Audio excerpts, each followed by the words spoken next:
झावरियां सरगोदा झावरियां में अंजुमन ताजरान झावरियां की मरकजी तंजीम और शोबाजात के सदूर की मीटिंग हुई, जिसमें इलेक्शन में महार ज़मीरुल हसन झावरी की मुकम्मल हिमायत का ऐलान किया कि आने वाले इलेक्शन में महार ज़मीरुल हसन झावरी के साथ चलेंगे।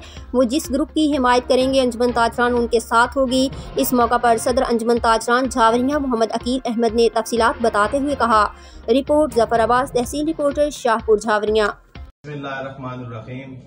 मैं सदर अंजुमन ताजरान झावरियां, हमारे तमाम अंजुमन ताजरान की मीटिंग थी, जिसके अंदर हमने एक करारदाद पास किया है कि जिस तरह हमारे ज़मीरुल हसन साहब हमारी अंजुमन ताजरान के साथ हमेशा हर वक्त ताउन करते हैं और हमारे साथ शाना बशाना खड़े रहते हैं।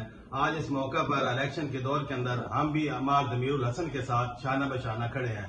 जिस पैनल के साथ भी वो जाएंगे, हमारी अंजुमन ताजरान और हमारे जितने ताजर बिरादरी है, सारे के सबका मुतफिका फैसला है कि हम हमारे ज़मीरुल हसन के साथ उस पैनल में शमूलियत इख्तियार करेंगे।